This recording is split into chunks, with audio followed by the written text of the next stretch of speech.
estudar. Estamos estudando o Apocalipse, versículo por versículo. Nós estamos nesse capítulo 2, ainda tratando da igreja de Pérgamo, e já estamos próximo de terminá-lo, né? Eu acredito que na próxima a gente pode concluir a igreja de Pérgamo. Quem quiser a introdução sobre a temática, a igreja de Pérgamo, é só ir lá na internet que você vai encontrar tudo que nós estamos falando aqui. Na passada nós falamos igreja sem doutrina. Qual é a temática aí de hoje? Isso, hoje nós vamos falar para o meu pecado ser aceito. Colocamos aí reticência e nós vamos falar isso aqui hoje. O que eu faço, pastor, para o meu pecado ser aceito? Teu pecado ser aceito? É isso mesmo. É isso que eu vou falar para vocês. Para o meu pecado ser aceito. Os irmãos vão acompanhar comigo esses pontos. Vamos lá, Jorge. Coloque aí os pontos, nós vamos discuti-los. Primeiro, definição de Nicolau e Nicolaitas. Ou Nicolaitas. Quem realmente eram os Nicolaitas? Por que Deus aborrecia a doutrina dos Nicolaitas? Hierarquia na liderança. Liderança em Atos, palavras gregas presentes em Atos para liderança. Uma liderança aberta. Pedro nunca foi papa. Pronto. São esses pontos que nós, só desse versículo 16, nós vamos extrair aqui nessa oportunidade. Vamos começar pelo primeiro. Definição de Nicolau, Nicolaitas ou Nicolaitas. Vamos analisar. É isso aí, é porque a gente tem ali o acento, então você já sabe. Qual é essa definição, pastor, entre Nicolau? Vamos começar com um texto. Volte lá, Jorge, por favor. Assim também os que retêm a doutrina dos Nicolaitas, o que eu odeio. Nós já explicamos sobre esse aborrecimento de Deus com essa doutrina. Quem seria Nicolau? Quem seria esse grupo denominado que está aí no plural? Não é? Está no plural. Lá no texto original está no genitivo plural, né? Que aqui no próprio texto está aqui, Nicolaiton. Por isso que eu estou lendo dessa forma, por causa dessa expressão grega aqui. Nós temos um tremazinho aí, em cima do i, que está deixando claro que não forma um ditongo, né? Mas aí nós temos Nicolaitas, ok? Quem era Nicolau? Alguns baseado em Atos 6:5, coloca lá, Atos 6:5. Uns vão dizer que leia aí, para os irmãos compreenderem. E este parecer contentou a toda a multidão, e elegeram Estevão, homem cheio de fé e do Espírito Santo, e Filipe, e Prócoro, e Nicanor, e Timão, e Parmenas, e Nicolau, prosélito de Antioquia. Pronto, aí você vai marcar essa palavrinha aí, ó, Nicolau. Irineu dizia que quem estabeleceu essa forma da doutrina ou do ensino dos Nicolaitas foi esse Nicolau de Atos capítulo 6, versículo 5. Seria mais ou menos como se esse homem estivesse se corrompido. Clemente de Alexandria não era muito a favor desse pensamento de Irineu. Ele não era a favor dessa concepção. Em 180 depois de Cristo, porque deixa eu explicar bem direitinho para a igreja. Tinham os apóstolos, tinham os pais apostólicos, que eram esses homens que viveram mais perto da época da igreja. Então eles viveram mais perto da época da igreja, eles escreveram sobre esses momentos históricos, ok? Então nós temos que atentar para isso. A primeira coisa que eles vão dizer de Nicolau é que Nicolau seria esse homem de Atos. Os Nicolaitas seria, na verdade, formado por Nicolau, que era um dos 7 que foi escolhido lá em Atos, mas é só suposição, ok? Agora vamos analisar também, coloque aí 3 João, verso 9, só para os irmãos também acompanharem isso. Vamos lá. Tenho escrito à igreja, mas Diótrefes, que procura ter entre eles o primado, não nos recebe. Perceba bem que esse homem, Diótrefes, ele buscava o primado. Alguns dizem, alguns estudiosos, eles chegam a dizer, se você atentar bem para isso aí, alguns chegam a dizer que essa seita, que nós vamos já falar dela, os nicolaítas, na verdade, seria também uma referência a esse homem Diótrefes, que buscava primazia, buscava prioridade no reino de Deus, e não recebia os que era enviado por João. Ok? O que significa, volta lá para a nossa colocação, o que significa Nicolau? Nicolau, se vocês atentarem para essa palavra Nicolau, quer dizer conquistador do povo, vencedor. Nical, né? Você tem essa palavra Nicolau, que quer dizer vencedor ou conquistador do povo. Esse é o sentido de Nicolau, é o nome Nicolau. Quanto a Nicolaitas, aí vocês podem observar que fala da destruição do povo. Um é o que conquista e o outro é o que destrói o povo. Esse é o sentido e a diferença que você tem entre esses dois nomes. Em Apocalipse, esses nicolaítas, eles passaram a figurar como um partido, como uma seita, dentro da própria igreja, que se opunha aos ensinos verdadeiros de Cristo Jesus. Vamos analisar aí 2 versos 6 do Apocalipse. Nós já estudamos sobre esse grupo em outra mensagem aqui. Como é que diz? Tens, porém, isto, que odeias as obras dos nicolaítas, as quais eu também odeio. Estão vendo? Então, está repetido aí que eles estavam em Éfeso, mas Éfeso, deixa eu dizer uma coisa para vocês. Depois você vai analisar. Essa igreja de Éfeso teve um pastor, ela foi uma igreja bem doutrinada, eu falei aqui para vocês. Aí está a importância, ouçam bem, irmãos, de uma igreja ser liderada por um homem, ser pastoreada por um homem que ama a palavra do Senhor. A igreja de Éfeso, se você pegar os 6 capítulos de Éfeso, capítulo 1, a igreja abençoada, capítulo 2, a igreja edificada, capítulo 3, a igreja revelada, capítulo 4, a igreja ela está andando em submissão, capítulo 5, a igreja ela ainda anda em submissão, submissão do marido, submissão da esposa, submissão dos filhos, capítulo 6, a igreja em proteção, é quando ela coloca a armadura espiritual. O apóstolo São Paulo ficou 3 anos pregando nesta igreja aí. 3 anos. Se você pegar, ele tem uma rápida passagem em Atos 18.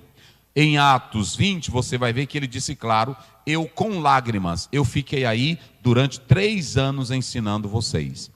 Essa igreja, ela teve o privilégio de ser pastoreada também por Áquila e Priscila e também por Apolo. Se você pegar essa igreja, ela tinha quase nota 10. Quase nota 10. Ela só deixou o primeiro amor, mas não aceitava a falsa doutrina, colocava em prova aqueles que se diziam ser judeus e não eram. Então, todas as bênçãos de Deus, Paulo escreveu para a igreja de Éfeso, nessa epístola. Por quê? Porque era uma igreja bem ensinada. Igreja bem ensinada, ela tem estrutura.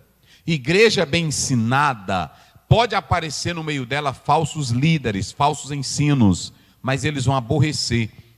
Perceba que para a igreja de Éfeso, o apóstolo São Paulo gastou 3 anos ensinando esta igreja. Daí a qualidade dela.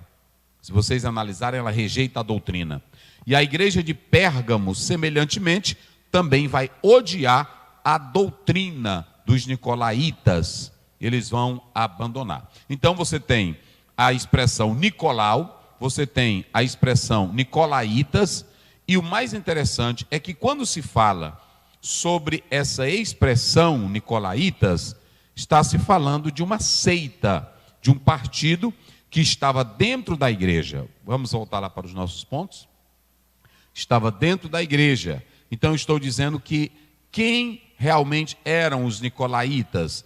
Eles eram uma seita dentro da própria igreja que adotou a doutrina de Balaão. Seria mais ou menos um grupo que também estava dando continuidade à doutrina de Balaão. Então é muito importante que vocês atentem para essa distinção entre esses dois grupos, ou esses dois nomes, Nicolau, Nicolaítas.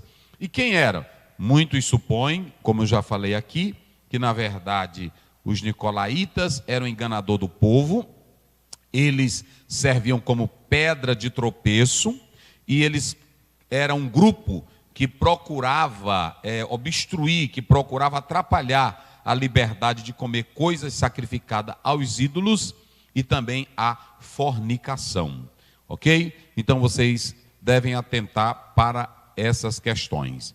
Aí vem o ponto 3. Por que que Deus aborrecia a doutrina dos nicolaítas? Por 3 razões. Vamos falar para os irmãos bem claro. Por 3 razões. A primeira é o tema da nossa mensagem. Coloca lá, Jorge. Volte lá agora para o texto. Não, para a fotozinha, para os irmãos entenderem. Da temática. E aí nós colocamos reticência, porque a gente vai seguir. Para o meu pecado ser aceito. Por que que Deus odiava, abominava, rejeitava a doutrina dos nicolaítas? Primeiro, porque esse grupo, tentando justificar um tipo de pecado que eles achavam como correto, eles buscavam, pela palavra, pelo ensino, justificar que aquele pecado poderia ser aceito no meio do povo de Deus. Há um teólogo que diz que ele diz assim, é trágico quando a igreja, quando o pastor, quando um líder, quando um membro, no seu orgulho, na sua vaidade, quer legalizar o seu pecado, busca respaldo na palavra de Deus. O que tem de crente hoje, que quer legalizar a vida errada com a Bíblia, não são poucos. Um dia desse eu vi um teólogo, ele dizendo que um homem pode ter várias mulheres, assim como teve Abraão, assim como teve Salomão, assim como tinham os judeus. Ou seja, querem legalizar uma vida de pecado, querem que o pecado que ele faz seja aceito, e eles vão buscar fundamento aonde? Na própria Bíblia. O que tem de pessoas e até de líderes e pastores famosos defendendo a cachaça, não é assim? Não são poucos. E para isso usam a Bíblia. Olha, os judeus bebiam vinho. Olha, mas se esquecem que os judeus, na sua maioria, não entraram na terra prometida. Se esquecem que esse liberalismo do judaísmo foi o que trouxe fracasso para a vida deles. Todo tipo de pecado Deus diz para Israel, não faça, não faça, não faça, não faça. O primeiro homem que passou a ter 2 mulheres foi da família de Caim. Foi Lameque. Deus não deu 2 mulheres para Adão. E lá em Mateus 19, Jesus diz assim, desde o princípio nunca foi assim. O nosso padrão começa lá. Mas Abraão, ele teve outra mulher. Era um costume da época, mas não era o costume de Deus. Deus tolerou. Mas Jacó também teve. Deus não mandou ele ter. E eles só querem se espelhar em quem teve. Por exemplo, Moisés não teve. Por que não se espelha em Moisés? Por que não se espelha em Adão, que é o primeiro padrão de Deus? Então perceba que quando Deus faz Adão, ele faz um ser moral, um ser com a sua imagem e semelhança, e ele faz um ser com responsabilidades morais. Mas o homem, ele foge desse padrão. O Ainen Gruden, em uma obra que ele escreve, ele diz que o grande problema do homem é que ele não quer respeitar a lei moral estabelecida por Deus e quer viver de qualquer jeito. Entenderam agora? Então, há muitos que estão tentando legalizar a sua vida de pecado, ou seja, quer que a igreja aceite o pecado dele, quer que ele aceite aquela vida errada, aí pronto. E tem muitas igrejas que estão lotadas de crentes que na verdade a vida está abarrotada, cheia de erro, e eles buscam legalizar na palavra. Buscam legalizar na palavra. Hoje é natural uma pessoa estar casada e o marido dizer assim: olha, eu não me agradei mais de ti, eu vou te deixar. É natural para muitos, até líderes, até crente, está natural. Trocar de mulher hoje, para muitos, é como se troca de um carro. E quando você vai conversar com eles, sabe o que eles dizem? Davi cometeu um homicídio, um assassinato. Davi matou e Deus ainda o abençoou. Nunca pense assim. Deus disse para Davi: a espada nunca mais sairá da tua casa. Primeiro, Aminon abusa de Tamar. Absalão mata quem? Aminon. Observem bem. Mata. Depois, Absalão, ele é morto. Aí Absalão dorme com todas as mulheres de Davi. Foi escândalo em cima um do outro. Só para vocês terem uma ideia. Dentro da família de Davi, ele vai perder 3 filhos nessa brincadeira. Perde Adonias, perde Absalão e perde quem? Perde Aminon. Só para vocês terem uma ideia. A filha, o próprio filho abusa dela. Davi é envergonhado. A desgraça entrou na casa dele. Tu quer essa espada? Pois é, daí é que tu sabe. Foi perseguido pelo próprio filho, envergonhado em plena luz do dia pelo próprio filho. Negócio sério. Então, há muitos que estão tentando justificar o seu pecado, querendo que o seu pecado seja aceito com a Bíblia. É, com a Bíblia. Eu sei que cada divórcio, cada caso de divórcio tem suas particularidades. Mas eu nunca posso dizer, não, divórcio Deus aceita. Porque eu estou desfazendo do padrão de Deus, que é o casamento. E não adianta eu ter igreja cheia com a tua vidinha desmantelada e você não vai entrar no céu de glória. Jesus não legalizou a vida preguiça, desmantelada da mulher samaritana. Ele disse para ela: o que tu tens não é teu. Ele disse para a mulher pecadora de João 8: vai e não peques mais. Mas nós estamos tendo uma gama de jovens, de irmãos e de teólogos, não são todos, existem os homens sérios e piedosos, mas que tentam legalizar o pecado da juventude e dos irmãos. É irmão que quer imitar o mundo, é irmão que quer fazer do jeito que o mundo faz. É na cantiga, é na tatuagem, é em tudo, é na bagaceira ele quer fazer. Não é irmã que vem lá do mundo e ela tem uma tatuagem, aceita Jesus, não tem nada a ver não. A gente aceita, tranquilo, aceita ou não aceita? Aceita, que isso é bênção. Está se reconciliando, aceitou Jesus. Agora tem até irmã que ela quer uma tatuagem, ela sai um dia da igreja para botar um besouro nas costas dela. Meu irmão, dragão, não sei o quê. Antigamente, o mundo olhava para nós e via o sal de Deus e a luz de Deus. E hoje nós estamos atrás de legalizar tudo que é pecado em nome da fé e usando até a Bíblia. Usando a Bíblia. Usando a Bíblia. Usando a Bíblia. Usando a Bíblia. Nós estamos usando a Bíblia. E aí há aquele argumento: ah não, a graça de Deus é maravilhosa. Olha aí, coloca Romanos 6 primeiro. Eles usam isso aqui. Eles usam isso aqui. Irmão, vou dizer uma coisa aqui para vocês. Olhe bem para mim. Um crente cheio do Espírito Santo de Deus. Um crente que Jesus entrou na vida dele e ele é feliz com Jesus. Ele não quer saber da porcaria de pecado do mundo. Ele não quer imitar o mundo. Ele não quer nada do mundo, porque ele tem nojo. Quando você é crente, doido para beber cachaça, assistir jogo bebendo cerveja, está longe de Jesus. Porque ele não tem a comunhão com Cristo. Irmão, carne é carne. Taca um copo, taca dois, quando dá fé tu está doido.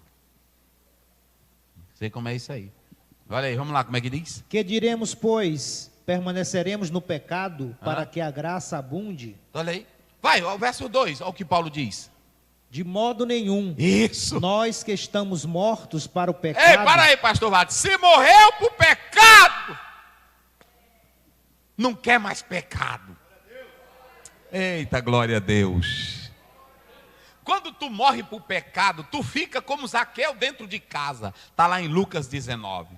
Não é assim? Se eu tenho defraudado, Jesus, a alegria entrou, eu quero agora outra vida. Eu quero outra vida.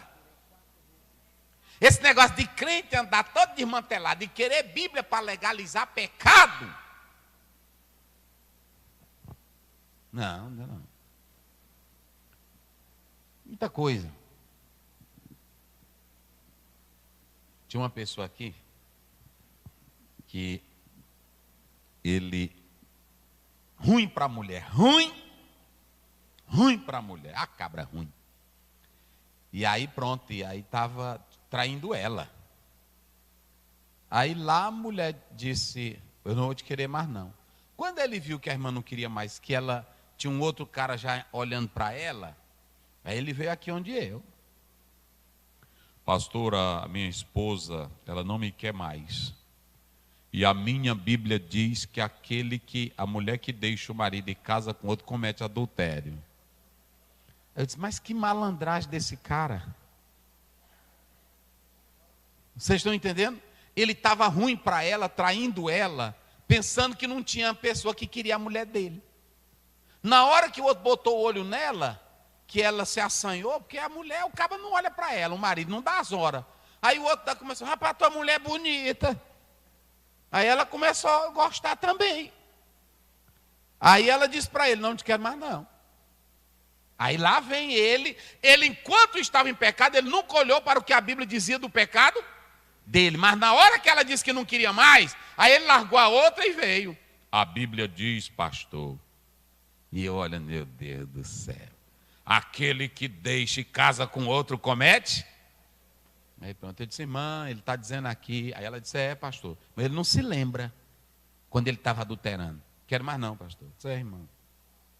Agora tu perdeu. Porque a irmã não te quer mais. E eu não posso fazer nada. Não vou bater nela. Tu não quer não, irmã. Olha, meu irmão, não separa o casal. Quero mais não, pastor. Nem me fale nele. Pastor, né? Ela vai ficar em adultério. Pastor. Eu disse, meu Deus do céu. Irmão, o que tem de gente, ele quer legalizar o pecado dele, não é assim? É por isso que eu vou falar isso aqui. Qual era o primeiro erro dessa, por que Jesus odiava essa doutrina? Primeiro, porque queria legalizar o que era errado como para ser aceito. Vamos aceitar esse pecado bem aqui, e a pessoa fazia errado, mas ele tinha como justificar o seu erro. Há um estado de necessidade. Quem fez isso foi Kant. Se uma pessoa entrasse correndo aí, um outro com uma faca atrás dele para matar, e ele entrasse dentro da tua casa, e a pessoa perguntasse, fulano entrou aí? Tu ia dizer ou não? Qual é a moral disso aí? Aí o Kant pergunta, qual é? Não é isso? Fulano entrou aí na tua casa, porque eu quero matar ele. Aí tu quer salvar ele, tu diz, não entrou não. Aí essa mentira, moralmente, por causa de um estado de necessidade, ela é o quê? Aceita. Tá certo? Né, irmão Antônio? Tá certo? Não, mas e aí? Como é que você ia fazer? Se o homem entrou dentro da sua casa para não tirar a vida dele?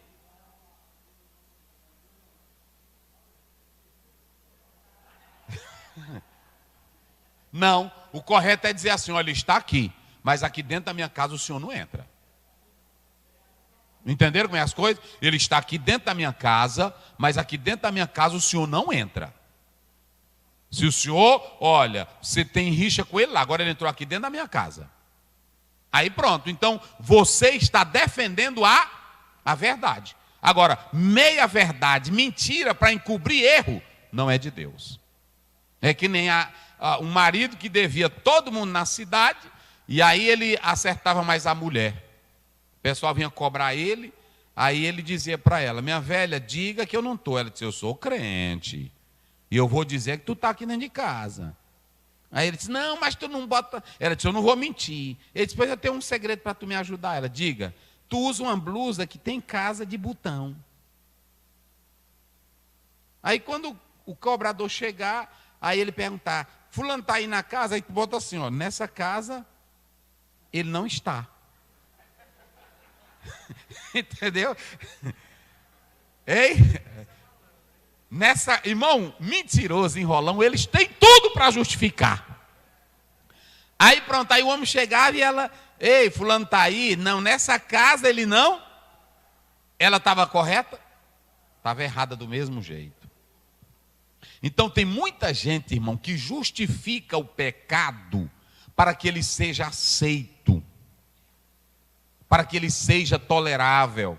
E a igreja, irmão, está cheia de gente assim. Eu vou dizer uma coisa para vocês. Tem dia que eu fico lá no meu gabinete, lá em casa, e eu vou lendo a Deus: Senhor, me dá uma mensagem assim, de poder, de fogo, de glória. Porque eu só prego assim essas mensagens.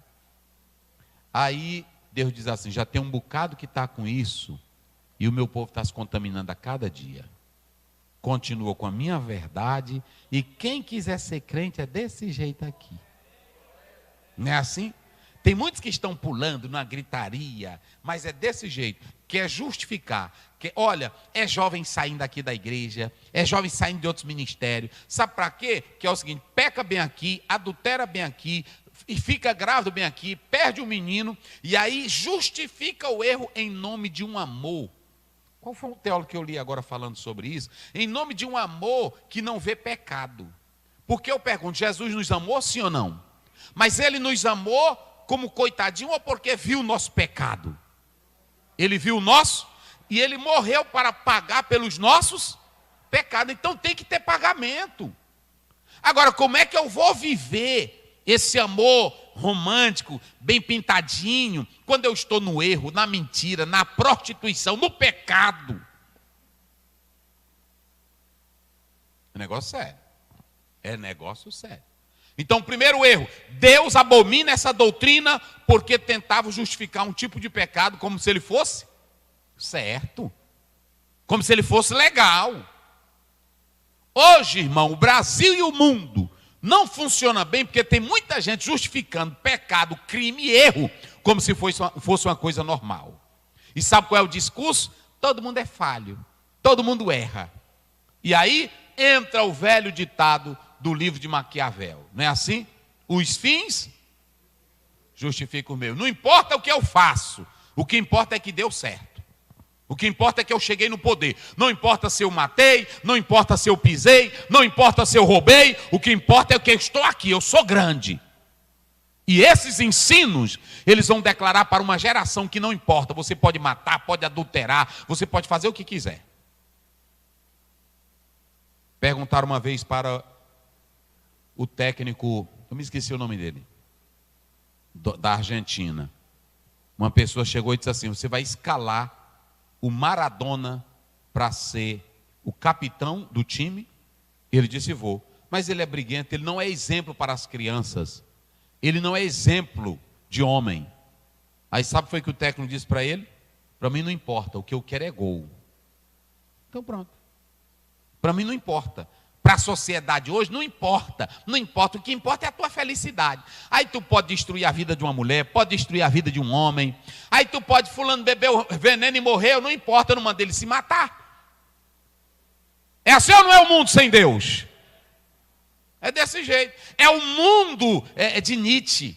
Aqui quem prevalece é o leão. Se tu é um sapinho, se tu é um coelhozinho, o leão te come, pronto, quem se lascou foi você. É que é assim que eles dizem. Porque você não tem resistência. É o mundo dos fortes. né? É o super-homem, é o mundo do leão. Aí pronto. E quem vem com isso também? O Darwin. É a lei da sobrevivência. É a evolução. Os mais fortes ficam e os mais fracos. E tem muito crente na igreja com esse mesmo espírito. Ah, irmão, é o seguinte, tu tá assim se acabando é porque tu não é forte que nem eu. É. Aqui tem crença. Agora tu é fraquinho. Aí Paulo diz, coloca bem Romanos capítulo 14. Eu gosto da Bíblia, irmão, porque a Bíblia tem tandinho para nós. Eita, glória a Deus. Vai, bota aí. Ora, quanto ao que está enfermo na fé, Irmãozinho fraquinho na fé, o bichinho, vai. recebei-o, não em contendas sobre dúvidas. O irmãozinho é fraquinho na fé, não vai com teus argumentosão, velho, não. Irmão, por que tu não bebe cachaça? Porque eu bebo. Olha, se eu não me embriagar, eu estou com Cristo. Vocês se lembram da doutrina de Balaão? Tu pode ir para o culto de prostituta, tu pode ir para onde tem ídolo, tu pode ir para a comida sacrificada. O importante é tu nunca negar a fé em Deus. E aí observem bem, olha o que Paulo está dizendo. Se o irmãozinho está enfermo na fé, receba ele sem contenda. Vai lá, olha aí. Olha o outro, passa. Porque um crê que de tudo se pode comer. Isso. E outro, que é fraco, come legumes. Pronto, tem aqueles irmãos. Pois, para mim é o seguinte, depois que eu oro, eu como carne de porco, eu como leitão, eu como tudo. Aí o irmãozinho, pois é, irmão, eu não como. É porque tu é um crentinho velho fraco, tu não tem estrutura. Não é assim, não. Pois tá bom, meu irmão. Olha o que Paulo diz. Ai, rapaz, é boa a Bíblia. O que come, não despreze o que não come. Se tu come, o que é que tu quer desprezar, o irmãozinho? Fica só para ti. E o que mais? E o que não come, não julgue o que come. Agora, tu também que não come, o que é que tu quer com o irmão que come? Rapaz, mas a Bíblia é bonita, não é assim? Só tem fuxico no nosso meio, irmão, porque a gente não obedece a palavra.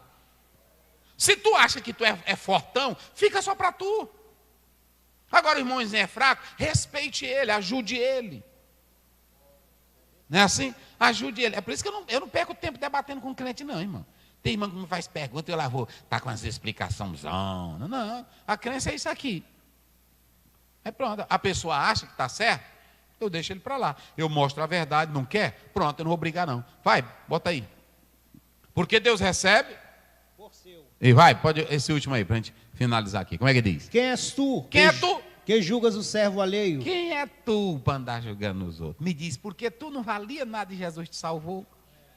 Jesus salvou o comedor de leitão, Jesus salvou o comedor de feijão, e Jesus não botou banca, e tu, quem é tu para botar banca? Não é assim? Porque quem morreu por ti não foi fulano, foi Jesus. E Jesus não botou banca, aí tu quer botar banca. Vocês estão entendendo? Tem irmão que não entende, Jesus morreu por mim, me salvou, aí o irmão quer ser Jesus. Rapaz, mas é assim. Um dia tinha, na frente da igreja lá em Coroatá, um rapaz de uma igreja debatendo e o outro também. Aí na hora que eu fui saindo, aí dessa outra igreja, sabatista. Aí ele chegou e disse, olha, por que vocês não guardam o sábado e não é salvo? O sábado, tu lá sabe o que é sábado, coisa nenhuma. Tu é judeu, é? Não. Tu é judeu? Porque a Bíblia diz que o sábado é um sinal entre Deus e judeu. Tu é judeu? Primeiro, tu é judeu? Não. E outra coisa, tu já está pecando, porque a Bíblia diz, abre aí Romanos 14. Ele abriu, quem é tu? Ele disse, é mesmo. Ele disse, pois é, quem é tu? Para tu julgar o servo alheio. É assim, quem é tu? Aí tem irmão aqui na igreja, que ele às vezes quer falar para o outro, e Jesus, mas não fala que eu te conheço. Né? Tem muitas irmãzinhas, olha, irmão também, Jesus, não, rapaz. Eu te salvei pela minha misericórdia, tu também não vale nada. Tem um teólogo que diz assim, antes de tu julgar o outro, se lembra o que Jesus fez por ti primeiro. Tem irmão que diz, eu não perdoo ela, e por que Jesus perdoou? Hein? Tu que não valia nada, por que Jesus te perdoou? Aí tu agora não quer perdoar o outro. Eu estou com meu coração cheio de mágoa, me dá um tempo. Pede para Jesus te dar um tempo também. Para tu descer para o inferno. Irmão, nós temos que deixar dessas besteiras. O maior exemplo é Jesus.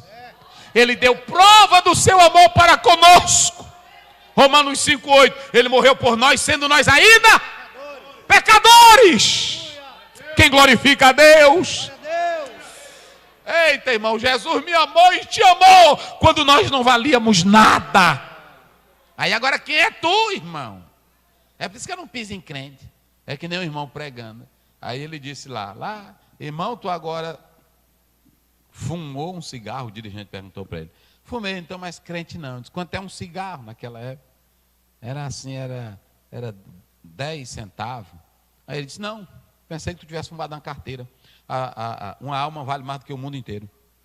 Tu está salvo ainda. Não apaga não, é assim, irmão. Tem irmão que na mesma hora já joga no inferno. Eu preguei esse dia aqui. Percorre o mundo todo para fazer um prosélito e depois ele mesmo joga. A gente sai para evangelizar. Olha, a gente evangeliza nas praças, na rua, mas a fuxicada nossa joga a pessoa fora. Jesus, queremos ver as almas, salva. Aí vai para a rua, vai para farol. Aí pronto, aí na hora que o irmãozinho falha aqui dentro, aí nós jogamos ele no inferno. Jesus diz, vocês percorrem o mundo todo para fazer um prosélito, ganhar uma alma. E por causa de uma coisinha, logo você joga ela no inferno. Eita, rapaz. Está aí. Pronto, vamos voltar para lá.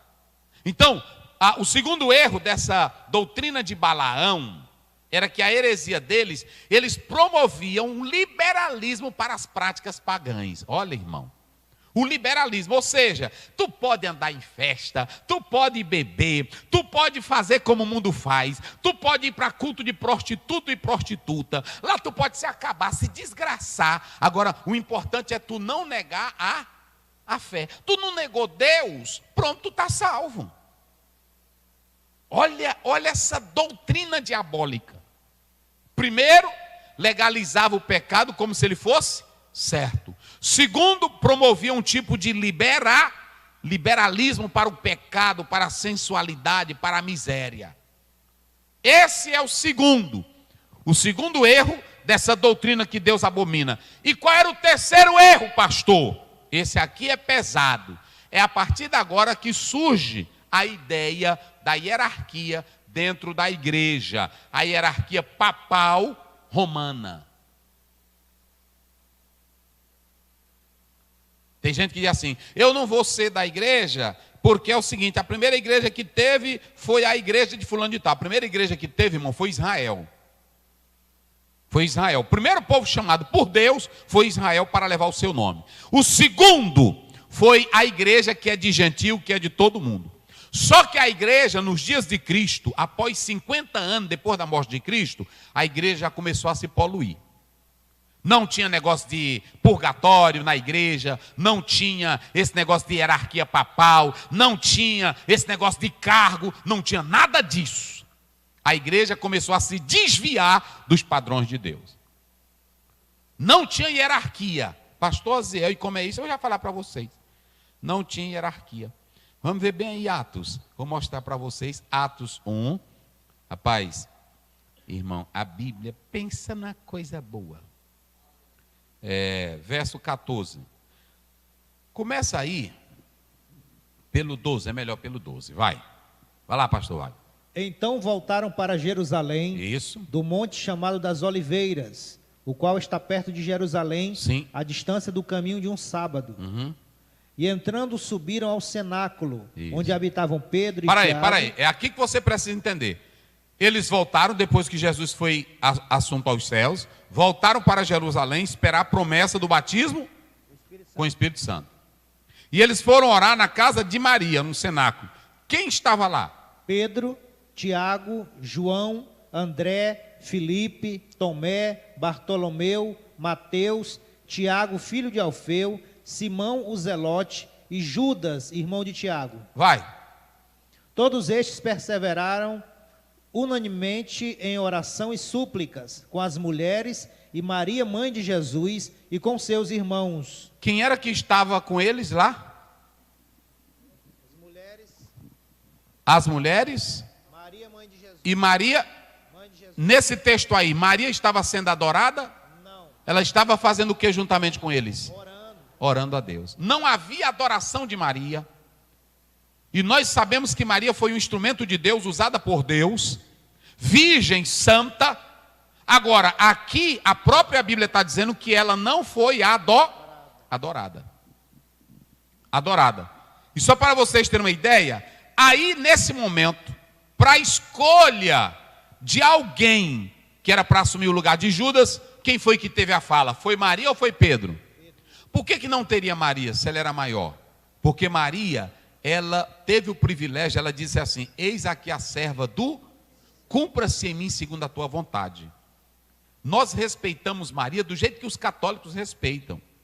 Nós honramos a Maria como uma serva de Deus. Se você adora ela, é um problema seu. Agora eu estou colocando o que a Bíblia está mostrando. Não havia adoração a ela. Isso aí vai acontecer depois na história da igreja. Eles passam a adorá-la. Mas eu estou mostrando aqui a pureza da igreja. Lá no princípio. Então, essa ideia da hierarquia, ela não surge na Bíblia. Ela não surge na Bíblia. Como assim, pastor Ziel? Eu vou mostrar para vocês aqui. Se vocês analisarem, vamos colocar aí rapidamente Marcos 10:45. Depois a gente volta para aí. Vai lá, rapidinho, 10:45. Como é que diz? Porque o Filho do Homem também não veio para ser servido, sim, mas para servir e dar a sua vida em resgate de muitos. Jesus é o exemplo para nós. Ele não criou hierarquia na igreja. Ouçam bem, ele não criou hierarquia. Ele disse assim: o Filho do Homem não veio para ser. Jesus estava dizendo que essa palavra líder moderno, chefe, comando de igreja, como sendo autoridade para você me adorar, para você me honrar, Jesus nunca criou. Estão entendendo agora? Jesus nunca criou isso. Ele nunca criou a ideia de que eu sou chefe aqui, que eu não posso servir. Ele disse assim: quem de vocês quiser ser o maior, como é aqui dentro? Seja servo de todos. E quem vai seguir essa mesma ideia é Pedro. Vamos lá, 1 Pedro. Coloca lá, 1 Pedro, acho que é 3, né? Aliás, 5, 1 vai lá. Aos presbíteros que estão entre vós, admoesto eu, que sou também presbítero com eles. Olha, não havia grandeza em Pedro, nem hierarquia em Pedro. Ele diz: eu sou presbítero como? Eles. Como eles. Ou seja, ele não tem espírito de grandeza. Vai. E testemunha das aflições de Cristo. Isso. E participante da glória que se há de revelar. Olha como ele trabalhava com a igreja. Apacentai o rebanho de Deus. De quem é o rebanho? Deus. De Pedro Deus. tinha a ideia que a igreja era dele? Não. Pedro tinha a ideia de que o patrimônio era dele? Não. Vai. Está entre vós, tendo cuidado dele. Isso. Não por força. Olha aí, não por essa ideia de dominar, essa ideia de ser um chefe, uma autoridade. Não, não tem. No homem de Deus. Vai. Mas voluntariamente. Pronto, isso aqui é voluntário. Vocês aqui me ajudam com o salário, mas eu não tenho que fazer isso aqui por salário. Eu tenho que fazer por amor à obra de Deus, voluntária. O salário não é por causa da obra, é para me manter, porque senão eu vou ter que fazer outras coisas. Para estar aqui com vocês, estudar a Bíblia, fazer um curso, visitar o irmão, ir no hospital. Porque tem pessoas que falam de pastor, que pastor ganha. Mas o psicólogo, ele senta lá na cadeirinha dele e ele vai dando uns conselhos. Ele ganha para que isso ali? Pronto, ele ganha. E se ele for na tua casa, é outro dinheiro. Não é assim? Olha, eu estou aqui no culto hoje, eu já fui na prisão hoje, visitar gente, em hospital, em todo lugar. Tem gente que quer se matar, eu ligo, não se mata, eu vou já ir. Aí por que as pessoas falam de nós? Agora, o que não trabalha não merece ganhar mesmo, não. E na hora que se forma, já tem a tabela do advogado, tem a tabela do enfermeiro, tem a tabela de engenharia. Agora, pastor é vocação. O que a igreja faz é ajudar no seu sustento, que está lá em Mateus 10:8, digno é obreiro do seu sustento. Seu sustento. É assim. Do seu sustento. Está na Bíblia. Então aqui, não por voluntariamente. O que mais? Nem por torpe ganância. Eu não posso dirigir a igreja pensando em fazer minha vida. Doido para ganhar dinheiro, doido para ser rico, doido para ser famoso. Obreiros que dirigem igrejas com ganância, doido para ser rico, o Senhor não está com ele. não é homem de Deus. Pastor que dirige igreja, doido para ser rico, para comprar. Eu posso, se eu quiser, eu posso comprar. Eu posso comprar qualquer carro. Eu posso comprar com meu dinheiro. Mas como eu respeito a igreja, eu não vou comprar um carro para me andar esnobando aí, para me andar mostrando que eu sou isso. Eu não vou comprar uma Ferrari. Um irmãozinho me vê, tanto irmão passando necessidade, eu na Ferrarizona. Aí eu passo, pode ser, irmã. A irmã só comendo meu dízimozinho, não é assim? Pronto, eu uso as coisas que é digno para mim. É assim. Vai lá, o que mais? E de ânimo? Puro. Pronto, tá aí. Então não havia essa hierarquia. Vamos lá, eu vou mostrar para vocês aí. Então Jesus, ele disse, eu vim para servir, eu não vim para ser servido. E aí Pedro diz, olha como é que ele vai dizendo aí, como é a liderança. Vamos lá, agora vocês vão analisar o seguinte, 3 palavras em Atos. Vamos lá, Jorge, volta lá, bota na tela lá. Cadê? A hierarquia, né? Liderança em Atos. O que nós vamos ter em Atos? Vamos analisar. Nós temos 3 palavras em grego que vai mostrar isso aqui para nós. Coloca aí, rapidinho, 1,17. E marque na sua Bíblia. Marque na sua Bíblia essas palavrinhas aí. No português ela não vai ser bem clara, mas eu vou explicar aqui no grego. Vamos lá. Vamos lá? Porque foi contado conosco e alcançou sorte neste ministério. Pronto, bota assim, alcançou, marque aí na sua Bíblia. Alcançou, e depois a palavra ministério. Se você pegar essa palavra alcançou, é a palavra kleron. Ou, no nominativo, kleros. Kleros. Está aí, kleros. Pastor Aziel, agora eu vou perguntar para vocês. O que é um clero? O que é um clero?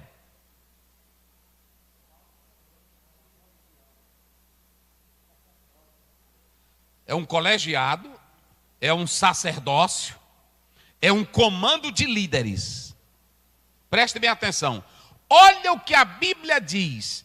Alcançou, isso aqui é clero. Mas sabe o que é aqui? Jamais com a ideia de colegiado. Nunca tem essa ideia na Bíblia, esse texto aí.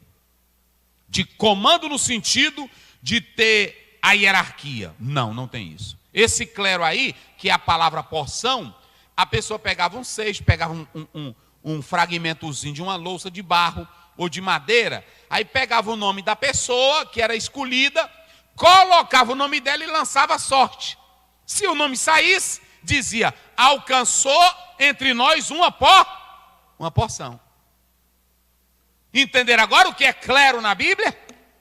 A segunda coisa que você vai observar aí é o que é obtido pela sorte. Sorteado. E aí você pode analisar que é uma responsabilidade que é entregue para alguém. Mas como foi que um dos discípulos foi escolhido? Tinha que ter andado com Jesus, visto os milagres, e eles disseram assim, Senhor, tu que conheces os corações, escolhe um destes. Então observem bem, ele alcançou, foi sorte. Esse alcançou aí a palavra clero. Clero é só isso aqui, jamais com aquela ideia, aqui está o grande clero. Essa ideia dos irmãos dizer assim, a igreja, os leigos, que negócio de leigo? Se tu tem um Espírito Santo na vida, tu é leigo aonde? Em João 14, 26, Jesus diz, quando ele vier, ele vos ensinará todas as coisas que eu tenho dito e vos fará. E aí tu é leigo de onde? Mas aí a igreja, uns querendo mandar mais, criou o clero, e aí disseram assim, os abestadinhos ficam no banco. Errado.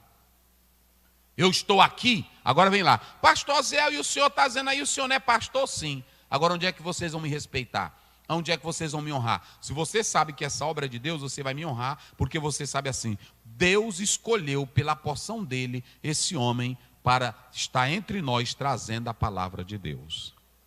E o respeito de vocês a mim, olhe para cá, não é porque eu tenho o título de doutor em teologia, eu sou filósofo, é isso e aquilo. O respeito de vocês para comigo é a presença de Deus na minha vida.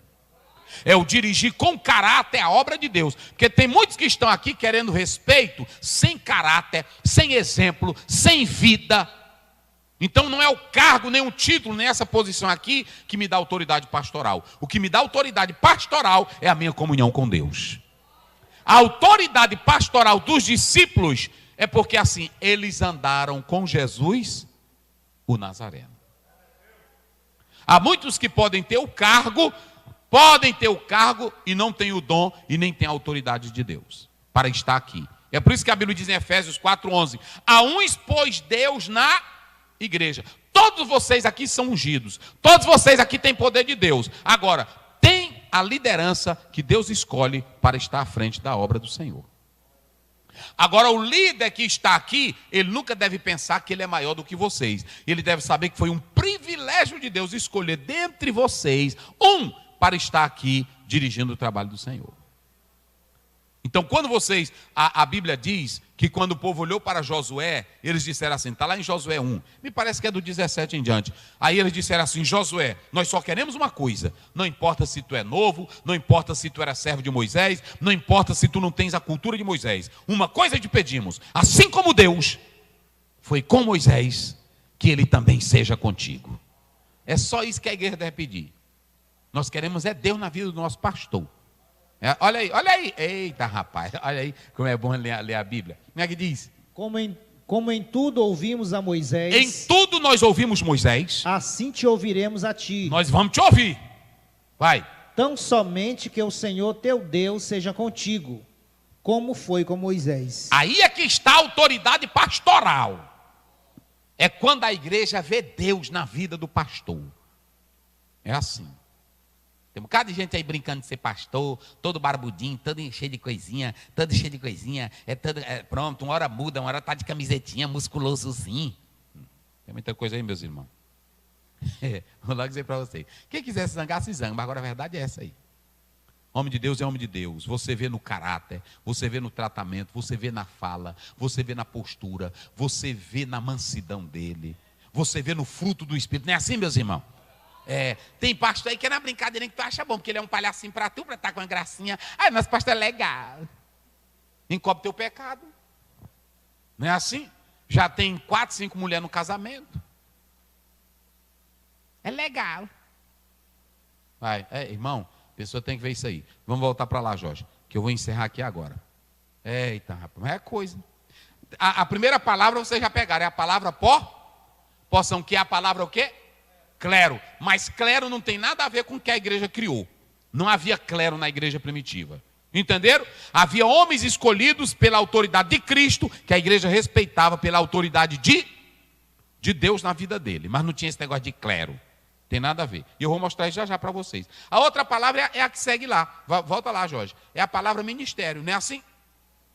Essa palavra ministério é diaconia. E diaconia aí é um serviço de um profeta, de um evangelista, de um ancião, de um oficial da igreja.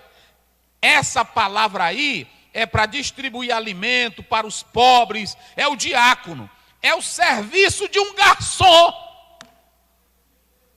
A palavra ministério, diaconia, é simplesmente um garçom. Irmão, é o seguinte, eu quero dizer que você me respeite, eu faço parte do ministério da igreja.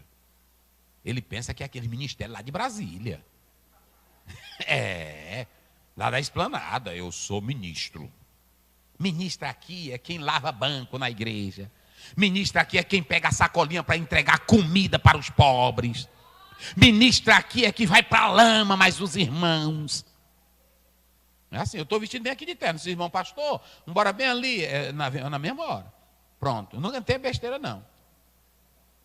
Nós chegamos em Livramento, aí a fossa estava toda cheia, aí o pai disse assim, rapaz, não tem carro-pipa aqui, nós não temos dinheiro não. Bora, meu filho, tirar tudo? Eu disse, bora, pai.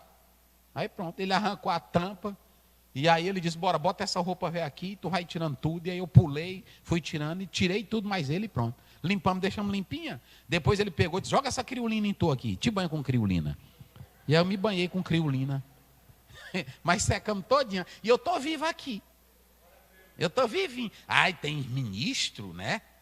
Ministro, que pronto. Um dia um ministro disse para a irmã, eu vou visitar lá o interior, mas bote aquele frango para se purificar. 4 meses. Eu disse, está com fome? Não. Está com fome, não.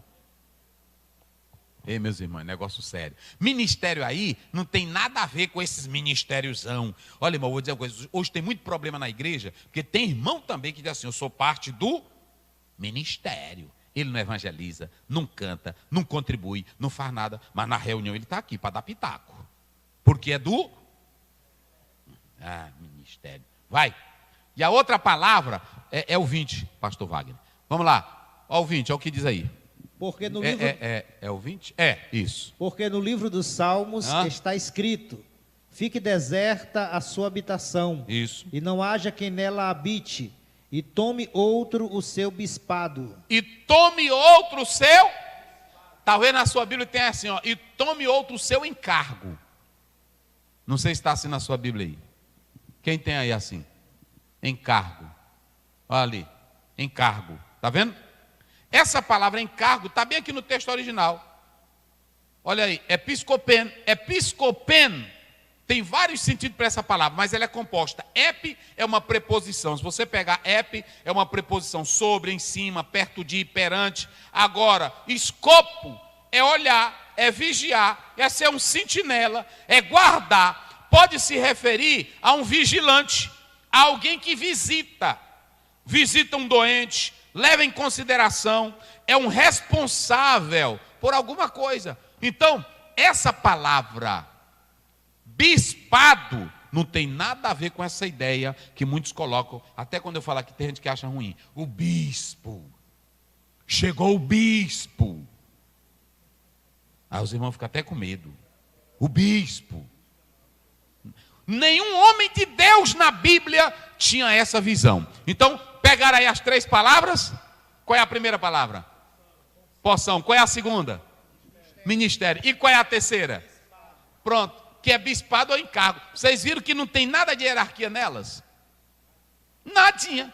E quem criou isso? A igreja. Se você ler a história da igreja, você vai ver que depois os homens criaram, por causa do orgulho, da vaidade, da grandeza, aí criaram isso. É assim. Lá em casa, em Coroatá, tinha uma moça que trabalhava com a gente. Aí um dia uma pessoa, um padre me ligou. Aí eu estava na linha. Aí ela pegou o telefone. Na hora que ela pegou, ela disse, quem é? Ela disse, é o padre. Ela disse, benção, padre. Eu disse, rapaz, eu estou aqui, faz tempo que tu trabalha aqui em casa. Eu te sustentando, tu nunca pediu a benção. Nunca pediu a benção para mim. Mas na hora que liga, benção, né? Benção. Irmão, outra coisa, respeito, olha para mim aqui, ó. Para você me respeitar como líder, você tem que me respeitar pela presença de... Para tu me respeitar, não precisa tu estar todo dia em minha casa. Não precisa ter irmão que todo dia está ligando para a gente, toda hora é só falsidade. Tu não precisa estar isso. A verdadeira sinceridade é no trabalho. É quando você me olha e vê Deus na minha vida. É quando você diz, pastor, o que precisar, eu estou aqui. Não é assim? Porque tem uns que fazem adular para ter cargo, para ter nome, para ter poder na igreja. Isso não convém. Isso não convém. Deus não gosta disso. Eu vou finalizar agora, bota lá, Jorge. Está aí, eu já expliquei as 3 palavras. Clero, no grego, como é a primeira? Clero. No grego, como é a segunda? Diaconia. No grego, como é a terceira?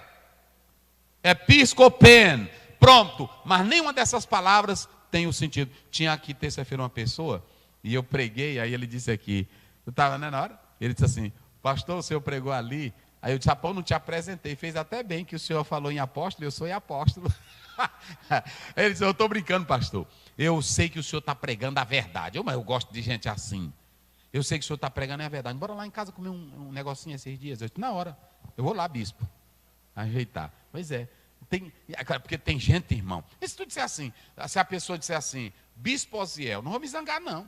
Agora eu sei que eu não sou isso. Eu sei que o irmão está se dirigindo a mim, não é assim?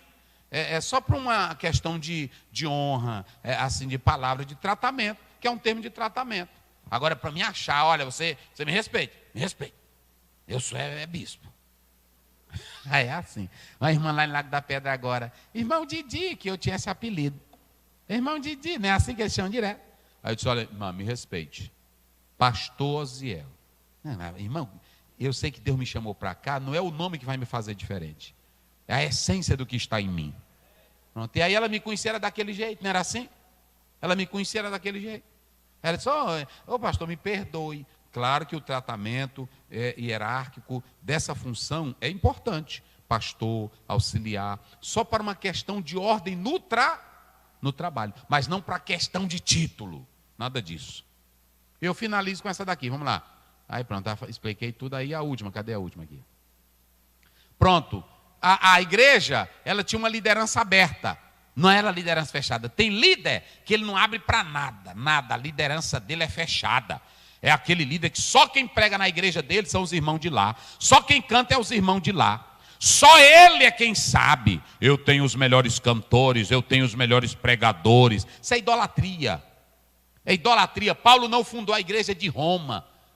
E ele não fundou a igreja de Roma, e Roma era uma igreja aberta. Coloca aí na tela. Olha o que ele diz para essa igreja.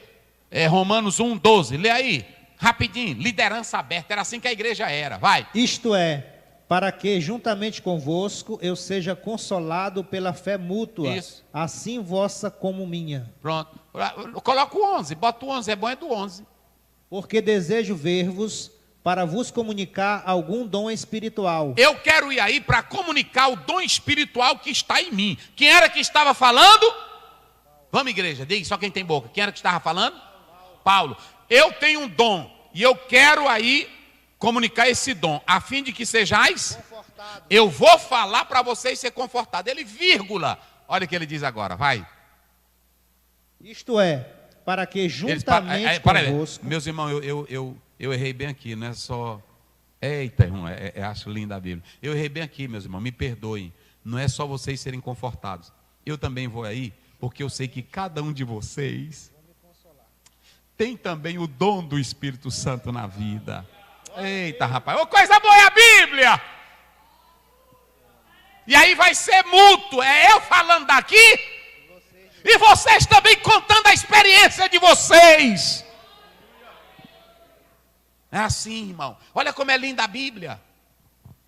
Eu vou contar daqui, vocês contam daí. Eu li agora um teólogo que disse que tudo que Paulo Freire colocou aqui no Brasil, no sentido daquela educação de conversar com o pobre, foi um missionário cristão que inventou essa teoria baseada aqui em Paulo. Porque Paulo era o homem das visões, das revelações, mas ele senta e diz, eu vou compartilhar o que Deus me deu, mas eu também quero ouvir a Chiquinha, eu também quero ouvir o Pedro, eu também quero ouvir o José. É assim, tem irmão aqui que diz tanta coisa, tem uns que conhecem a besteira para mim, e aí pronto, e aí tem uns que, tem deles aí que vem com as revelações réas. Eu disse, eita meu Deus do céu. Mas eu sente aí, conte aí para mim como é esse negócio. Até os sonhos é sem pé e sem cabeça. Eu disse, sonhãozão. Pois é, pastor, o que o senhor diz? Eu disse, rapaz, aí eu não sei, eu não tenho o espírito de José para revelar isso aí, mas tu vai viver na vida. É, né, pastor? É, aí uma hora Deus te revela. É mesmo, pastor. É assim. Agora, irmãos, esse teu sonho não tem pé e nem cabeça. Vá trabalhar. Você não está deixando o irmão partilhar o que ele tem com você. Pode ser besteira para você, mas para ele é algo valioso. É assim ou não é? Então, só porque eu sou pastor, eu não vou ouvir o irmãozinho. Eu não vou ouvir a irmãzinha. Pronto. A liderança da igreja primitiva era uma liderança aberta. Tinha nada de fechado. Aí tem irmão que diz, mas abriu, lá entrou um desmantelado. Pois se ele está desmantelado, ele tem que se acertar. E se não prestar, não vem mais. Mas aí a gente deu oportunidade. Se Jesus deu oportunidade para ti que não valia nada, por que não dá para os outros? Vamos ver aí. Coloca bem aí. Gálatas 2:7, 11. Lê aí, pastor. Olha a liderança aberta, liderança aberta. Antes, pelo contrário, quando viram que o evangelho da incircuncisão me estava confiado, sim, como a Pedro o da circuncisão. Isso. Vai. Porque aquele que operou eficazmente em Pedro para o apostolado da circuncisão, olha isso aí, esse operou também em mim com eficácia para com os gentios. Isso, vai. E conhecendo Tiago, Cefas e João, que eram considerados como as colunas, olha aí, a graça que me havia sido dada, deram-nos as destras, em comunhão comigo e com Barnabé, para que nós fôssemos aos gentios, e eles a circuncisão. Vai, pode ir, estamos chegando no final. Recomendando-nos somente que nos lembrássemos dos pobres. Olha aí, agora que eu falei de ministério, lembrar dos pobres. O que também procurei fazer com diligência. Olha aí, vai. E chegando Pedro a Antioquia, lhe resisti na cara, porque era repreensível. Igreja e liderança aberta. Olha, Pedro, Tiago eram os homens reconhecidos. Mas na hora que Paulo viu Pedro andando errado, o que foi que Paulo fez? Repreendeu. E Pedro aceitou ou não aceitou a repreensão dele? Era uma liderança aberta. Hoje tem obreiro e tem irmão que você não pode chamar ele a atenção, que ele se zanga. Você não pode estar me chamando a atenção. Eu sou pai de família. Tá ruim, porque a Bíblia diz que até ele chamou Pedro, foi na presença de... E repreendeu. Pedro, que é vergonha, Pedro. Tu está vivendo aqui só porque agora os judeus chegaram e tu está se afastando dos gentios. Aí o Pedro disse, não, Paulo está certo mesmo. É assim, era uma igreja aberta. Quer ver como a igreja era aberta? Coloca aí, Atos 6,3. E aí eu encerro aqui. Vai, Atos 6,3. Corre e bota ligeiro. Escolhei, pois, irmãos, dentre vós... Ei, para aí. Quem foi que mandou a igreja escolher? Hã? A igreja, os líderes disseram, vocês escolhem. Tudo que eu faço aqui, eu pergunto para a igreja. Porque a igreja é quem tem que ter voz. Não é só o pastor, não. Tem muitos que têm liderança fechada. Os crentes não têm direito de perguntar nada. E se falar é porque o diabo está te usando. E a Bíblia não fala isso. A Bíblia diz que a liderança era aberta. Quer ver mais? Coloca bem em Atos 13 primeiro. Rapidinho, só para vocês terem ideia. E na igreja que estava em Antioquia, havia alguns profetas Vai, e doutores. isso aí já sabe, o 2, bota o 2. Tinha tudo. E servindo eles ao Senhor, e jejuando, disse o Espírito Santo, apartai-me a Barnabé e a Saulo para a obra a que eu os tenho chamado. Ao 3. Então, jejuando e orando, e pondo sobre eles as mãos, os despediram. Pronto, a igreja despediu porque a igreja fazia parte da liderança. Era uma liderança aberta. Aqui vocês sabem, eu convido o cantor, eu convido o pregador, vem para cá. Se a pessoa disser assim, pastor Zé, esse rapaz aí não é correto, eu não recebo. Aí se a pessoa, ele pregou aqui, alguém disse, olha pastor, o fulano que pregou lá, ele não era correto, não vem mais. Mas ele soube que aqui ele teve oportunidade. Agora esse negócio, só eu. Eu sou a melhor igreja, eu sou o melhor pastor, eu sou o melhor pregador. Tu não é sozinho não, irmão. Às vezes tu pensa que o povo está gostando de tu e ninguém está gostando. É que nem um pastor pregando. Aí todo dia ele viu um rapaz bem vestido lá no fundo da igreja. Aí ele um dia com todo orgulho foi lá. Bom dia. Aí o jovem, bom dia pastor. Boa noite. Eu vejo que o senhor não faz parte do nosso hall de membro da nossa eclésia. Ele disse, faço não pastor, mas eu vejo que o irmão é assíduo aos domingos. Ele disse, eu não perco não, eu gosto de estar aqui. Aí no coração dele, disse, eita, são os meus sermões, minha liderança. Aí ele encheu o peito. E o que traz o querido aqui aos domingos, ele disse, é aquela irmã que eu estou louquinho por ela, e ela não me quer. Pronto, toma, para tu entender, porque tem muitos que pensam que é por causa dele. Às vezes tem uns que estão por causa da música, às vezes estão, mas não pensa que é você não. Eu encerro, bota lá, a última. Esse aí nós passamos. Pedro nunca foi papa, nunca teve hierarquia. Pedro era apóstolo como os demais. Por que Pedro nunca foi papa? Primeiro, Mateus 8, 15 em diante, Pedro era casado. Pedro era casado, tinha mulher, tinha menino. E a Bíblia diz lá em Corinto 9 que ele levava a mulher dele para todo evangelismo, ele levava a mulher. Então Pedro era casado. Se ele foi o primeiro papa, ele era um papa casado. Segundo, Pedro era pobre, nunca foi rico. Atos 3:6, não tenho prata, mas o que eu tenho? Então pronto. Pedro nunca foi a Roma. Até os registros presentes, uns tentam dizer que sim, mas ninguém prova. Ele nunca foi a Roma. E por último, Pedro não aceitava ninguém beijar a mão dele. E nem se ajoelhar. Vamos lá. Atos 10. Me vê se é o 20. É assim. Está tudo aí na Bíblia, irmão. É só tu ler Bíblia. O pessoal não lê Bíblia. Quando a gente fala aqui, se zanga. Mas lê que tu vai ver. É o 25. Bota o 25. Aí, como é que diz? E aconteceu que, entrando Pedro, saiu Cornélio a recebê-lo. E prostrando-se... Fica bem aqui. Eu vou mostrar aqui para os irmãos. Fica bem? Aí, Não, eu sou o Pedro. É. Aí tu é o Cornélio. Aí tá todo mundo na casa do Cornélio. Lá chega o Pedro. Pé velho sujo de areia. Andando para cima e para baixo pregando o evangelho. Aí chegou na casa desse homem famoso, rico. E aí na hora que Pedro entrou na casa, como é que ele fez? Vai. Aí pronto. Aí agora para dizer que eu sou autoridade. A bênção do Pai, a bênção do Filho, a bênção do Espírito seja sobre ti, que teus pecados sejam perdoados. Amém. Levanta, filho. Irmão, isso não existe. Isso não existe. Na hora que ele ajoelhou, eu disse: levanta, rapaz. Eu sou homem como você. É assim que age um homem de Deus. Eu sou homem, olha aí, levanta-te, que eu também sou.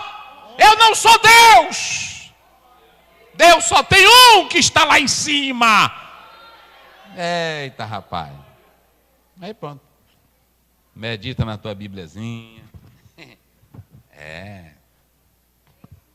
Tem tudo na Bíblia, irmão. Está tudo aí. Deus abençoe. Guarde isso no seu coração em nome do Senhor Jesus. Pronto, pastor Wagner?